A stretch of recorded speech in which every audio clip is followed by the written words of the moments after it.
지난주에는 요한복음 서론했지요. 서론의 핵심이 뭐였습니까? 예수님이 누구신가? 예수님이 누구냐?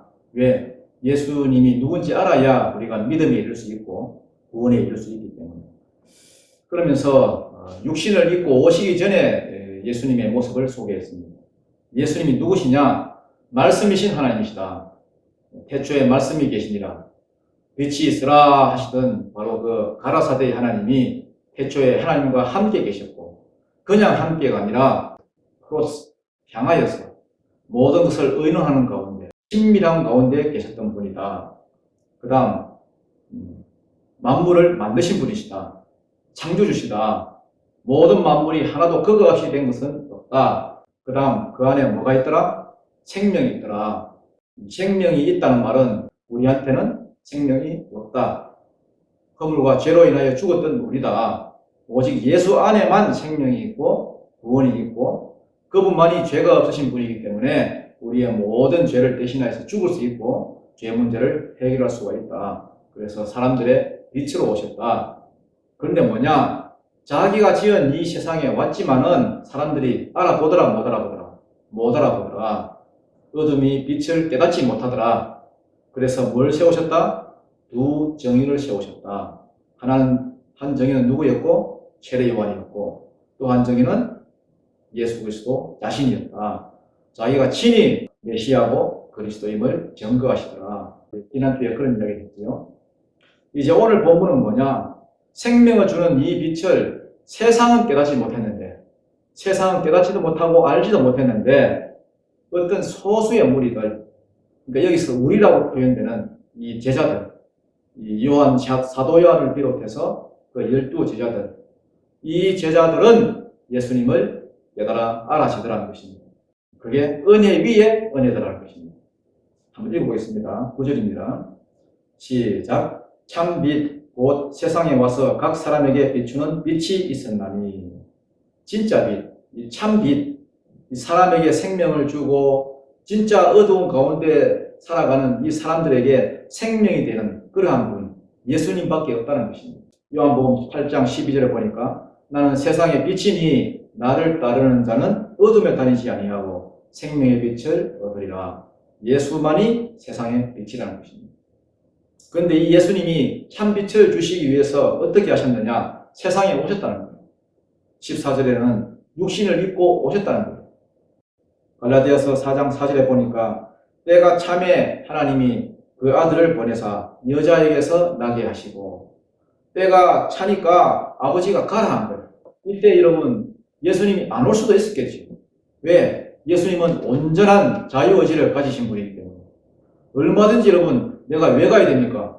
왜 내가 사람 몸을 입어야 됩니까? 안 갑니다. 이렇게 얼마든지 거절할 수 있었겠지요.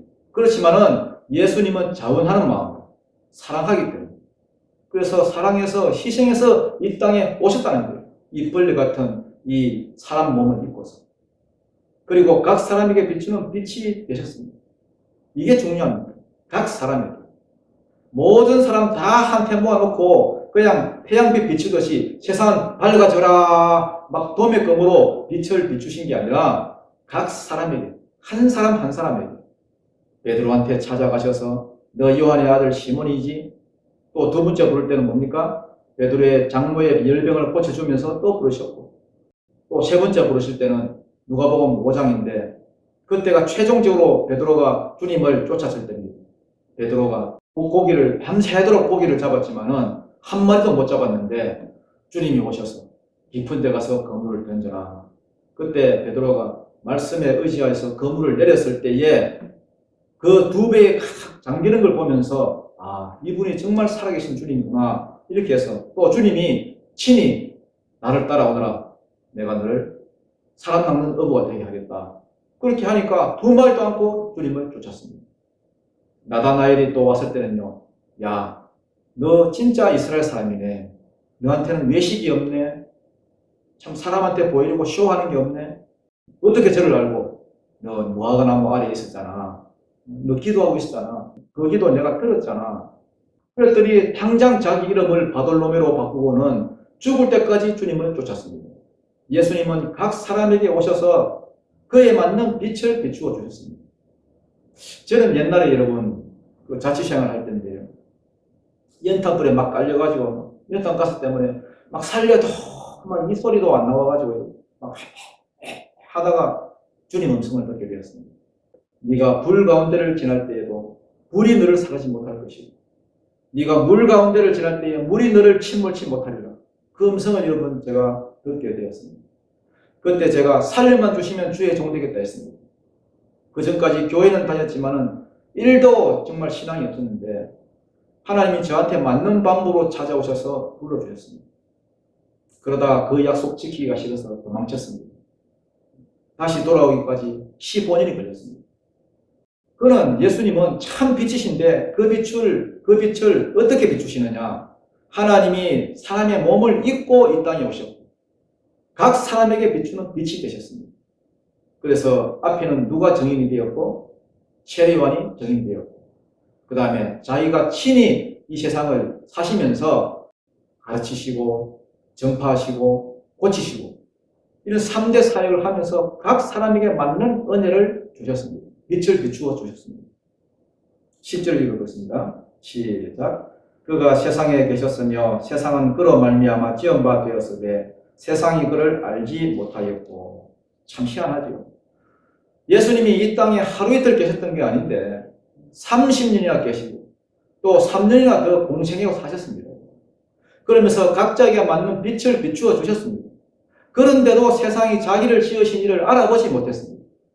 나중에는 직접 물어보셨습니다. 사람들이 나를 누구라 하더냐. 글쎄요, 어떤 사람은 엘리야라 합니다. 어떤 사람은 예레미야라 합니다. 이런 어떤 사람은 또 세례요한이 합니다. 진짜 각한 소리만 했습니다. 여러분, 예수를 믿어도 제대로 믿으시기 바랍니다. 한 번씩 여러분 오랜만에 사람들을 만나면은 주름이 깊이 이렇게 잡혀 있어요. 꼭 하회탈 보는 것 같아요. 하회탈. 여러분 곧 죽습니다. 나는 안 죽겠지. 아니요, 죽어요. 예외가 없습니다. 사람이 여러분 인생이 70이요, 강건해야 80인데 그리고 다 죽으면 다 우리가 하나님 앞에 서야 되고 심판대 앞에 서야 되는데 여러분이 어디에 목표를 두고 어디에 관심을 가지고 살아야 될지 여러분 아무 생각 없이 사지 마시고요. 아무 생각 없이 교회만 왔다리 갔다리 하지 마시고 이왕 예수 믿으려면 제대로 믿으십시오. 내가 믿는 이 예수가 과연 누구신지 제대로 알고 그렇게 여러분 세상에 오셔서 각자에게 맞는 은혜를 주시는데도 세상은 그를 알아보지 못했습니다. 그래서 저는요, 이 세상이 그냥 이방 나라인 줄 알았습니다. 그런데 그 뒷절을 읽어보면 이 세상이 누군지 더 자세히 소개하고 있습니다. 11절입니다. 시작. 자기 땅에 오매 자기 백성이 영접하지 아니하였으나 자기 땅에 왔는데 자기 백성이 영접하지 아니하였다. 아브라함에게 하나님이 내가 큰 민족 줄게. 내가 가나안 땅 줄게. 내가 그 땅에 메시아 보내줄게. 그렇게 약속했던 자기 백성에게 자기 땅에 왔지만은 그럼에도 불구하고 못 알아보고 영접을 안 하더라는 거예요. 얼마나 여러분 큰 상처겠습니까? 여러분 사랑하기로 마음먹었다는 것은 상처받기로 작정했다는 말입니다. 교회에서도 마찬가지예요. 여러분이 헌신하려고 마음먹으면 반드시 상처가 있습니다. 직분자로서 헌신하려고 하면 상처 입기로 각오해야 됩니다. 안 그러면 감당 못합니다. 욕먹을 각오, 상처 입을 각오, 손해볼 각오를 해야 하나님의 일을 할 수가 있습니다. 여러분 교회 와도 상처 안 입는 방법 제가 알려드릴까요? 거리를 두는 거예요. 거리 두면 절대 상처 안 생겨요. 그래서 이렇게 생각하면 됩니다. 여러분이 교회 다니면서 신앙생활 하면서 난 한 번도 상처받은 일이 없다. 이런 사람은요, 나는 한 번도 사랑해 본 적이 없다. 그 얘기입니다. 헌신한다. 무조건 상처받습니다. 왜? 그 안에 사랑이 들어가 있기 때문에. 어떤 사람이 이런 걸 썼더라고요. 유시민 씨라고, 여러분 잘 아시는 작가지요. 자기는 마음의 상처가 굉장히 큰 사람이라고. 한 60평생 살아오면서 좌절감도 맛보고, 패배의식도 있었고, 상실감도 있었고, 또 절망감도 있었고, 외로움도 있었고, 제일 큰 게 사람한테 배신감 당하는 거예요. 그래서 여러분, 자기 감정을 추스르지 못해가지고, 여러분, 죽기 직전까지 가봤대요. 그래서 이분이 깨달은 게 뭐냐? 깨달은 게 여기서 벗어날 수 있는 방법이 뭐냐? 거리감이에요. 거리감을 두니까 살게 돼요. 그래서 여러분 뭐 자기 나름대로 살 길을 찾은 거예요. 근데 정말 제 생각에는 이분이 정말 예수님 만났으면 좋겠어요. 예수님 만나면 이렇게 도피 생활 안 해도 살 길이 있습니다. 참빛 곧 세상에 와서 각 사람에게 비추는 빛이 있었나니, 여러분 우리는 어둠입니다.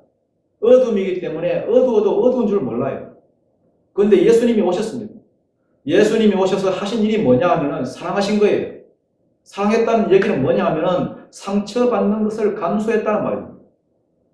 그가 세상에 계셨으며 세상은 그로 말미암아 지은 바 되었으되 세상이 그를 알지 못하였고, 이거 상처 아니에요? 예수님이 모든 걸 다 지으셨는데, 창조신데, 그분이 이 땅에 오셨는데 세상이 그분을 알지 못했대요. 우리 같으면 그러죠. 아니 사랑했는데, 사랑하고 키웠는데, 사랑해서 내 모든 것을 희생했는데 모른대. 자식들이 그러죠. 상처 아니에요? 엄청 상처예요. 그렇지만 그게 사랑이에요. 진짜 사랑이에요. 그래서 상처 제일 맞는 분이 부모를 하잖아요. 다 쏟아부는. 자식들은 그걸 몰라. 자식들은 뭐 해준 게 뭐냐 그러고 다 커가지고. 상처 아니에요? 다 쏟아붓고 살리기 위해서 양육하고 모든 것을 다 희생했는데 몰라봐요. 어떤 놈은 그래요. 자기는 부모가 없대. 아니, 부모 없는 놈이 어디 있겠습니까, 여러분? 부모 없다고 말하는 놈만 있지. 상처 아니에요, 상처? 그게 부모의 마음이고, 목회자의 마음이고, 또 하나님의 마음이고, 그렇지. 무슨 얘기입니까? 예수님이 몸을 입고 이 땅에 오셨다는 것 자체가 상처라는 얘기예요. 상처 입을 걸 각오했다는 것입니다. 요한복음 3장 16절을 보니까 하나님이 세상을 이처럼 사랑하사, 상처죠? 사랑한 게 상처예요. 독생자를 주셨으니, 하나밖에 없는 아들을 주셨으니, 이 상처 아니에요? 이는 그를 믿는 자마다 멸망치 않고 영생을 얻게 하려 하십니다. 진짜 사랑이죠. 이거 상처입니다. 우리가 이 땅에서 사랑하면서 여러분 예수님을 믿는다는 것, 예수님의 제자가 되겠다는 것, 그 얘기는 뭐냐 하면은 예수 믿는 것 자체가 상처라는 얘기입니다.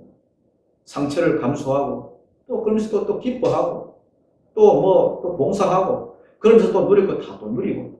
그게 진짜죠. 교회에 왔다가 이러고 한 번씩 떠나는 사람들이 있죠. 큰 교회야 뭐 왔다가 가도 표시가 나겠지만 작은 교회는 왔다가 이렇게 가면요 표시가 나요. 그 왔다가 떠나는 분들 왜 그러죠? 이유야 뭐 많겠죠. 많겠지만은 근본적인 이유는 대접해주지 않는 거예요. 대접해주지 않는 거예요. 제대로 믿지 않는 거죠. 왜 나를 대접해주지 않느냐? 왜 나를 세워주지 않느냐?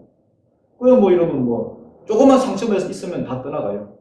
그러면서 뭐 더 좋은 교회로 가겠다. 뭐 더 큰 교회로 간다. 더 좋은 거. 다 특징이 뭡니까? 이기심이죠, 이기심. 더 좋은 것을 위해 간다는 거예요. 우리는 두 가지 길이 있습니다. 두 가지 길. 상처받기를 원하든지 아니면 혜택받기를 원하든지.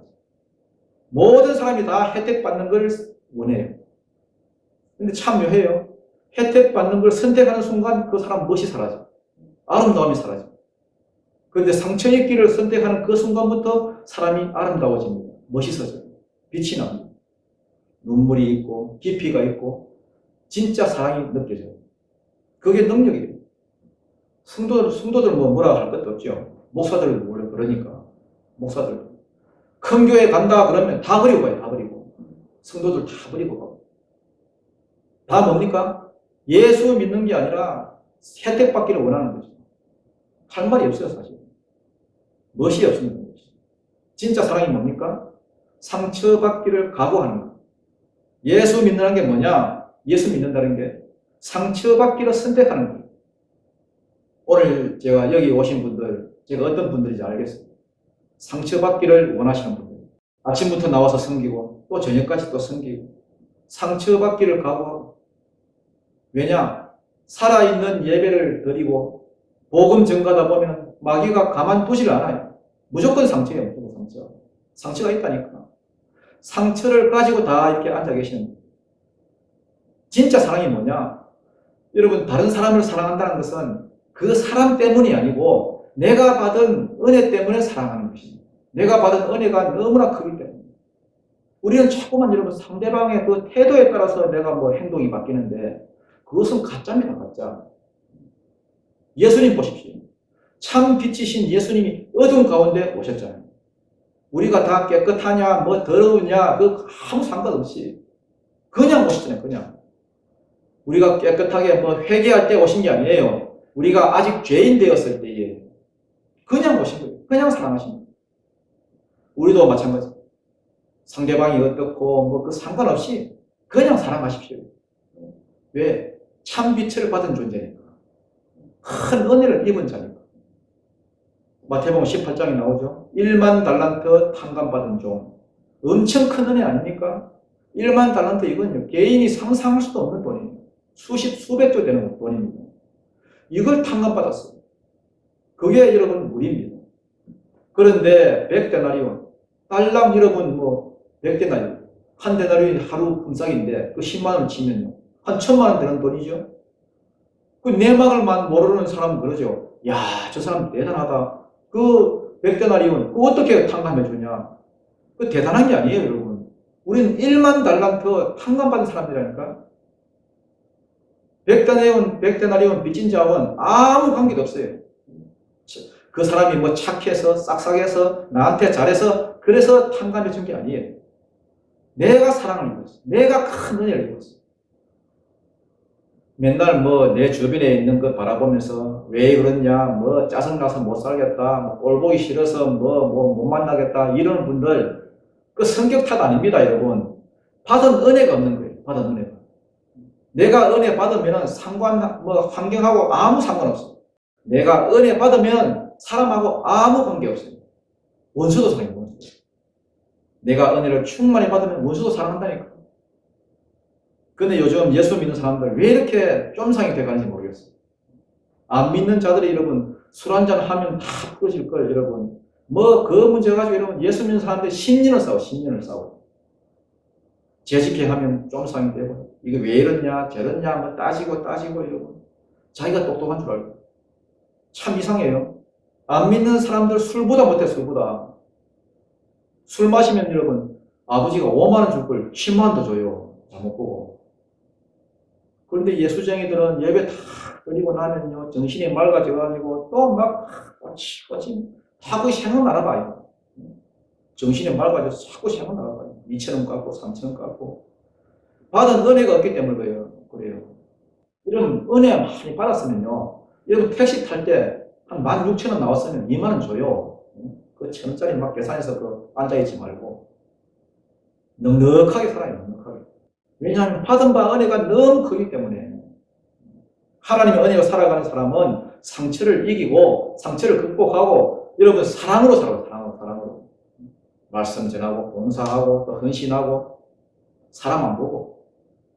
그게 안 되면 맨날 사람 때문에 상처받고 사람 때문에 실망하고 사람 때문에 넘어지고 그러면 사람 맨날 뭐 목사 때문에 실망하고 목사 때문에 넘어지고 목사 때문에 상처받고 목사 때문에 은혜 받고 그런 사람 별로 없겠지만 맨날 목사 맨날 사람 여러분 지겹지도 않아요? 예수 그렇게 믿었는데 예수 뭐 10년 믿고 20년 믿고 여러분 어떤 사람은 태어나서 지금까지 뭐 교회 다녔는데 아직도 교회에 오면 사람이 보이고 사람 때문에 넘어지고 교회인데 교회에 오면 당연히 주님이 보여야지. 주님이 보이고 주님 바라봐야지. 여러분 교회에 와서 주님 바라보는 게 그렇게 어렵습니까? 교회에 와서 주님 바라보고 주님만 이렇게 보이는 게 그렇게 힘듭니까? 아직 은혜를 모르는 겁니다. 자기 땅에 오매 자기 백성이 영접하지 아니하였습니다. 12절입니다. 시작. 영접하는 자 곧 그 이름을 믿는 자들에게는 하나님의 자녀가 되는 권세를 주셨으니. 우리가 예수를 나의 구주로 영접하면 우리 안에 성령이 오시는데 이 성령은 우리가 하나님의 자녀임을 증거해 주십니다. 성령을 받으면 나도 모르게 아버지 이 소리가 나옵니다. 처음 교회에 나오시는 사람도 교회에 나오자마자 아버지 이렇게 말합니다.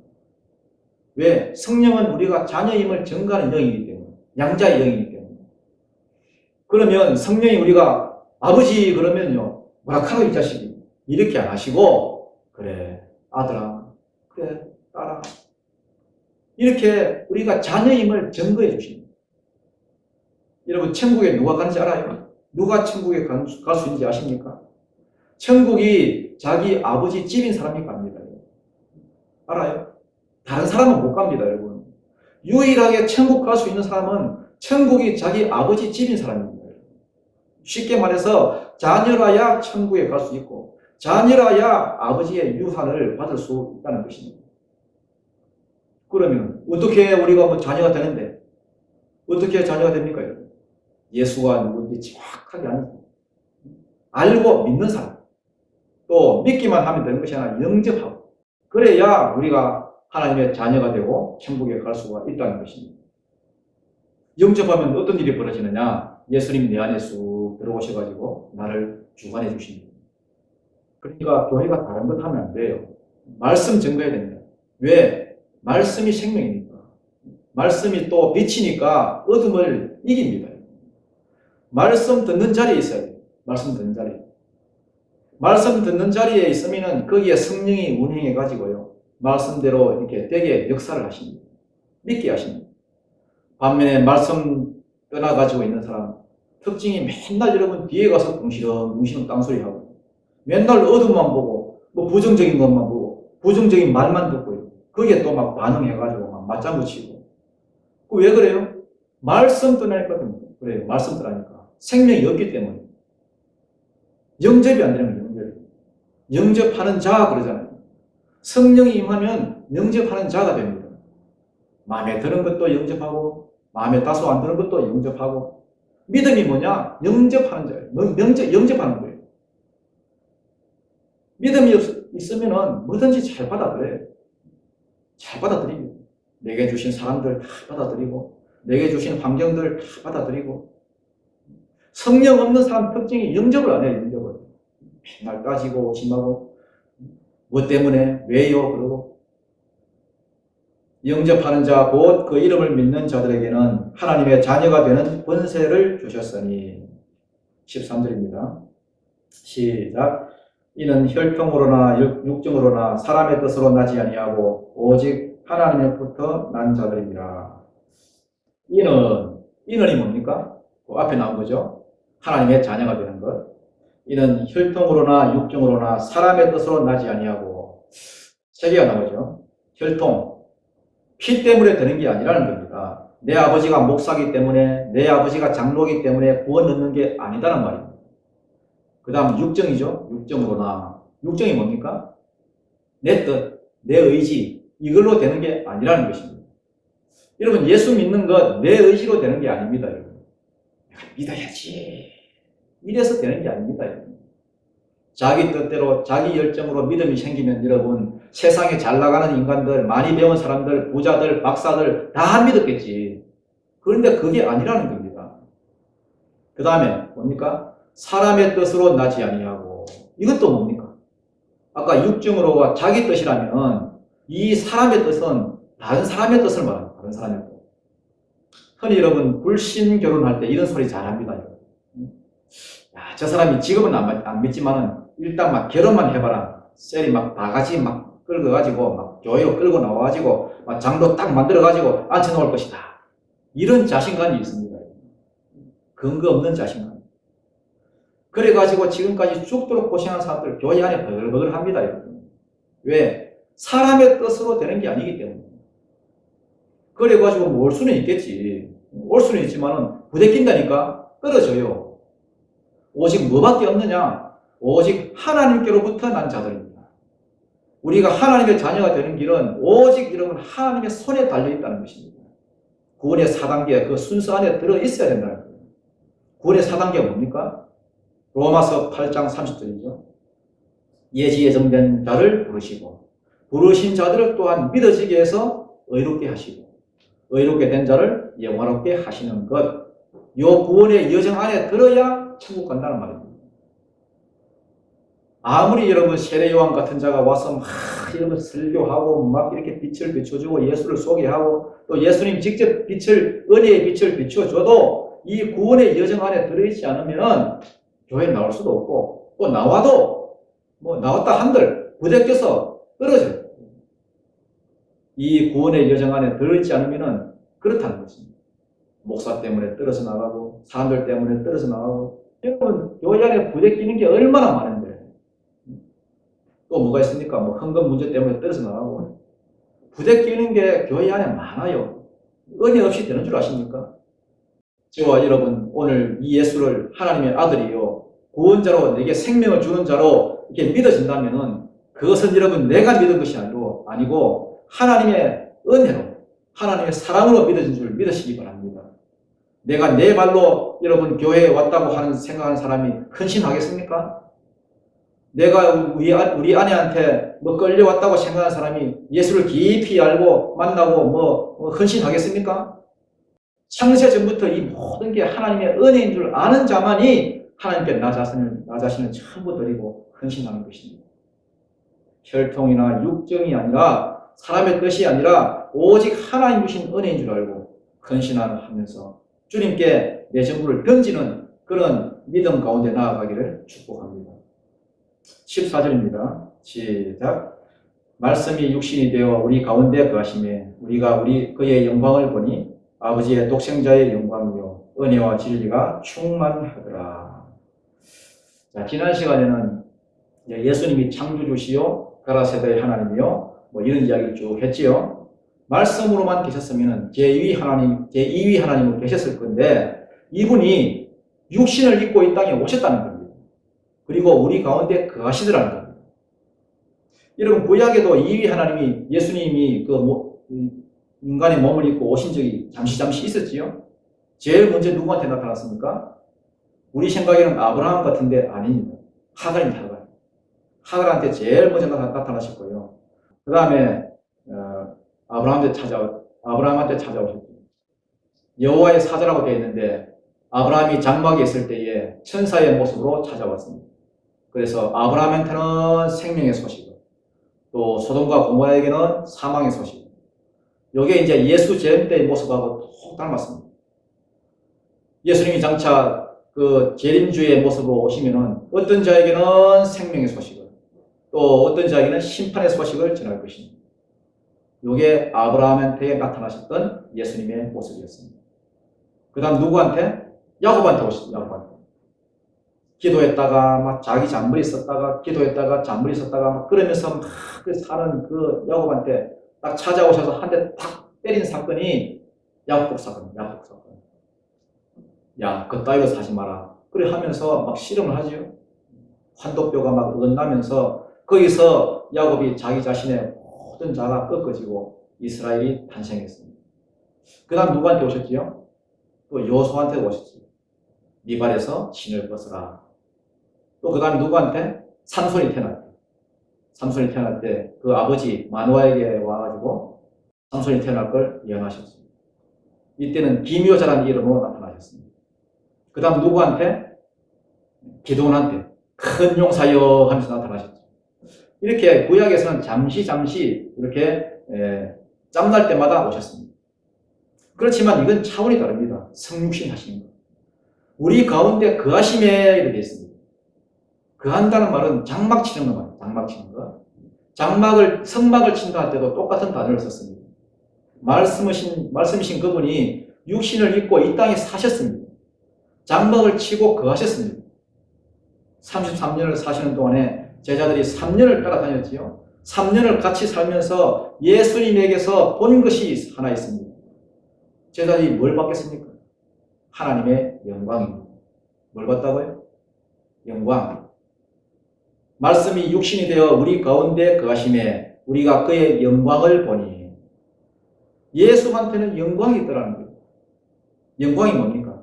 영광은 헬라어로 독사라고 해요. 독사란 말은 빛입니다. 빛. 광채. 예수님에게는 광채가 나더라는 거예요.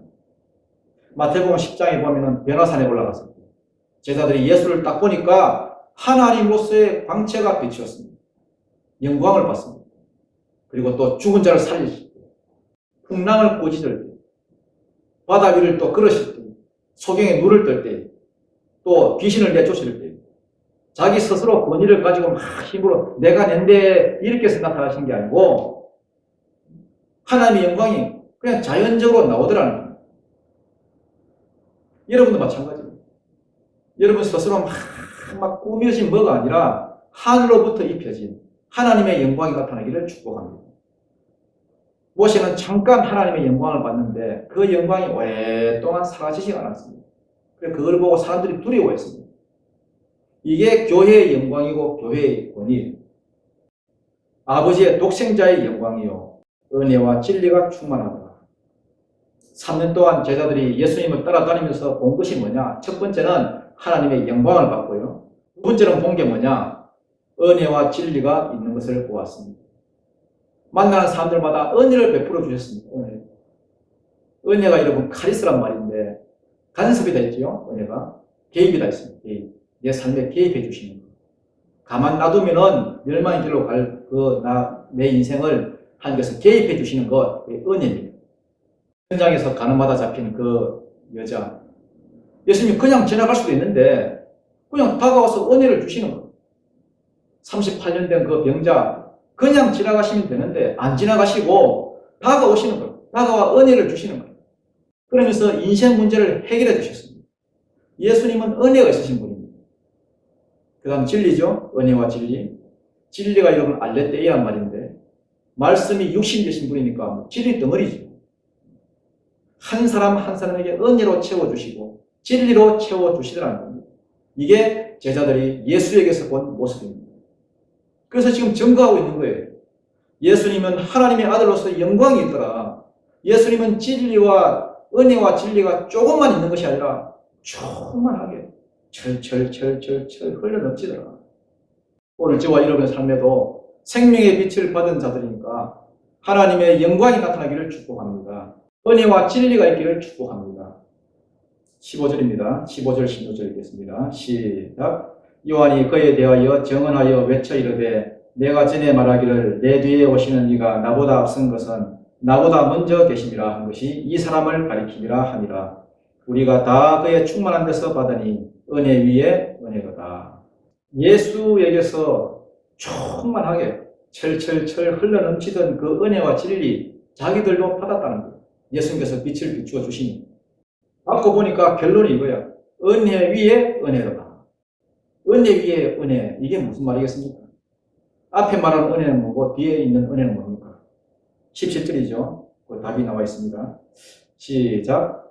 율법은 모세로 말미암아 주어진 것이요 은혜와 진리는 예수 그리스도로 말미암아 온 것이라. 은혜 위에 은혜. 이걸 헬라어로 보면은 카리스, 안티카리스 이렇게 되어 있습니다. 안티는 안티그리스도, 안티기독교 뭐 이런 말이죠. 반대되는 거. 은혜는 은혜인데 뭔가 좀 다른. 은혜, 율법도 은혜고 예수 그리스도도 은혜인데 이게 사뭇 다르더라는 거예요. 예수 그리스도 안에 있는 이 은혜는 율법이 주는 은혜와 비교도 안 되는 은혜 위에 은혜, 최고의 은혜더라는 것입니다. 율법은 한마디로 말하면 뭡니까? 율법이 뭐예요? 살아라, 그러면 살리라, 이거예요. 행해라, 그러면 살 것이고 복을 받을 것이다. 이게 율법입니다. 율법을 딱 한마디로 말하면 뭐냐? 말씀을 주시면서 이대로 살아, 그러면 네가 살고 영생에 들어가리라. 물론 뭐 이것도 큰 은혜지요. 살 길을 주셨으니까.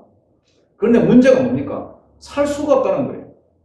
처음에 하나님이 뭐 율법을 주실 때는 여러분, 이스라엘이 다 잃어보면 좋아했습니다. 아멘 하고 좋아했는데, 살아보니까 안 사라지더라는 거예요. 안 사라지더라는 거예요. 아무리 살려고 노력하고 애를 써도 안 돼. 잘 안 돼. 그래서 결과적으로 뭘 깨닫게 됐느냐? 나는 죄인입니다. 나는 죄인. 할 수 없는 죄인이라는 것을 내 꼬라지를 그냥 알게 된 거예요. 아휴, 나는 죄인이구나. 영생에 들어갈 수가 없구나. 알고 봤더니 이걸 깨닫게 하려고 율법을 주신 거예요. 그래서 로마서 3장 20절에 보면은 율법으로는 죄를 뭐함이라? 깨달음이라. 하나님이 율법을 주신 목적이 뭐냐? 살아라, 영생을 준다 했지만은 못 살 것을 아셨습니다. 그럼 왜 살아라 했느냐? 나중에 뭘 주시려고? 진짜 복음을 주시려고. 복음이 복음되게 하시려고. 그래서 예수께 나오도록 몽학선생, 즉 초등교사로서의 역할을 했다는 것입니다. 아, 십자가가 정말로 소중한 것이구나. 십자가 없으면 내가 어떻게 할 뻔했느냐. 말씀대로 목사는 내 죽어야 될 나, 이 나를 살리시기 위해서 예수님이 오셔야 됐구나. 말씀대로 못 사는 그 죽어야 될 나 대신 죽으시고, 죄 문제를 해결됐다는 그 증거로 성령을 부어주시는 것. 그래서 이제는 구원받기 위해서는 몸부림치면서 율법대로 사는 것이 아니라 살아서 상급 주시기 위해서. 상급 주시기. 그것도 성령이 살도록 해주심으로 이게 얼마나 큰 귀한 복음인지를 수천 년 동안 율법대로 살아서 구원에 이르려고 그 노력했던 그 사람들이 깨닫도록. 예수님 주신 은혜는요, 제자들이 같이 살면서 받아보니까 다른 점이 있었습니다. 구약에 주셨던 그 은혜와 차원이 다른 그러한 은혜더라는 거예요. 38년 된 그 중풍병자 베데스다 연못에 누워 있었습니다. 뭐 하려고? 1동은 거기 들어가려고. 천사가 가끔씩 내려왔다는 그 증거로 물이 움직이는데 무슨 병이든 일바로 그 들어가면 산다는 거예요. 낫는다는 거예요. 그런데 여러분 38년 동안 거기 누워 있었어요. 이 말은 무슨 말이냐? 38년 동안 한 번도 1동을 못 들어갔다는 거예요. 빠른 놈이 먼저 들어가고 몸이 성한 놈이 먼저 들어가고. 아니 그 누워 있으면 뭐합니까? 가면 뭐합니까 여러분? 빠른 놈이 다 먼저 들어가니까. 율법이 그렇다니까. 불가능은 아닌데 불가능한 거예요. 그런데 주님이 주신 은혜는 뭐냐? 네가 열심히 해서 들어가라. 네가 열심히 해서 구원받아. 이 소리가 아닙니다, 여러분. 이거하고 달라. 주님이 주시는 은혜는 병이 오래된 줄 아시고, 소자야, 네 그 자리를 들고 일어나서 집에 가. 말씀만 들으신 줄 알았더니 성령의 운행하심과 함께 말씀대로 되어진 거예요. 역사된 거예요. 그러니까 지금까지 누워서 못 일어나던 사람이 그냥 벌떡 일어나가지고 다리에 힘이 생겨서 걸어간 거예요. 이것이 은혜 위에 은혜더라는 거예요. 그 다음 율법은 누구로 말미암아? 모세로 말미암아 주어진 것이요. 주어졌다. 이게 이제 비돔이란 말이에요. 비돔이. 말 그대로 주어진 거예요. 주어진 거. 그렇지만 은혜와 진리는 예수 그리스도로 말미암아 온 것이라. 온 것이란 말은 기노마이란 말인데요. 이것은 발생하다, 시작되다 이런 말입니다. 예수님은 은혜와 진리의 근원지라, 발생지라. 율법은 왜 모세로 말미암아 주어진 것입니까? 왜냐하면 모세는 율법의 창시자, 근원지가 아닙니다. 하나님이 주신 것을 그냥 받아가지고 백성들에게 전달해 줬을 뿐입니다. 그러니까 지가 만든 게 아니기 때문에 율법에 대한 완전한 이해가 있겠습니까? 없겠습니까? 없어. 이걸 각 사람에게 잘 갖다 붙일 수 있겠습니까? 없겠습니까? 못 붙여. 그렇기 때문에, 왜냐하면은 지가 만든 게 아니기 때문에 그냥 뭉태기로 받아서 아나 하고 전달해 주면은 백성 중에서 좀 이렇게 똘똘한 인간들은 그걸 알아먹고, 은혜 좀 받고, 좀 띵한 인간들은 이 뭔 소리인지 몰라. 그러다가, 아하, 그 소리가 그 소린가? 그러면은 향냄새 맞습니다. 죽습니다. 그런데 예수님은 다릅니다. 예수님은 원래 은혜의 근원지고 발생지이기 때문에 그 사람에게 딱 맞는 은혜가 뭔지 알아서 적재적소에 흘려주는 것입니다. 그 사람 형편 다 아시고 각 사람에게 맞는 빛을 비추어 주시는 것입니다. 제자들은 여러분 예수님을 따라다니면서 어마어마한 것을 봤습니다. 저는 그렇게 못해. 제가 그렇게 할 수 있습니까? 저는 택도 없습니다. 저는 저 나름대로 최선을 다해서 여러분 설교를 준비하고 최선을 다해서 여러분에게 전달만 할 뿐. 그러면 여러분 중에서 들어는 못 알아먹는 사람도 있고, 오해한 사람도 있고, 또 상처받는 사람도 있고, 각자 마음밭에 따라서. 저는 죽었다 깨어나도 못합니다. 저는 최소한의 것만 받아서 이렇게 전달만 해줄 뿐입니다. 그래서 정인이 되려고 하면요, 정인의 자세는 자기는 없어져야 됩니다. 나는 사라지고, 나는 없어지고, 자꾸 주님이 드러나도. 그래서 주님께 사람들이 들러붙도록 나한테 들러붙는 것이 아니라. 네, 그래야 그 사람이 은혜 위에 은혜를 받지. 18절입니다. 마지막입니다. 시작. 본래 하나님을 본 사람이 없어되 아버지 품속에 있는 독생하신 하나님이 나타내셨느니라. 본래 하나님을 본 사람이 없어. 이 하나님은 어떤 하나님? 성부 하나님이죠. 성부 하나님. 본래 성부 하나님을 본 사람이 없어. 모세가 이러면 하나님의 영광을 보여달라 했더니 하나님께서 야야 보여달라 할 걸 요구해야지. 내가 보이는 주는데 그렇지만 핵심적인 것은 안 되고 사람으로 말하면 등짝, 이 등짝만 하나님의 공의로우심, 하나님의 사랑, 거룩, 이 어마어마한 것들을 내가 너한테 싹 이렇게 지나가게 할 테니까 너는 그냥 후폭풍 정도만 봐라. 왜냐하면 나를 보고는 살자가 없기 때문에. 여러분, 죄인이 거룩하신 하나님을 보면 죽습니다. 그렇지만 아버지 품속에 있는 복생하신 하나님이 나타내셨는데 요한이 예수에게서 깨달은 게 그거예요. 원래 하나님을 본 사람이 없지만은 아버지 품속에 있던 복생하신 하나님, 그분이 육신을 입고 오신 분이 바로 이 예수다. 이렇게 이야기합니다. 그 예수 안에 뭐가 있고? 독사, 영광이 있고 또 뭐가 있더라? 은혜와 진리가 충만하게 있더라. 은혜는 구약의 은혜, 네가 해라, 네가 살아라, 이거하고는 차원이 다르더라. 예수만이 부어주시는 절대적인 것이 있더라.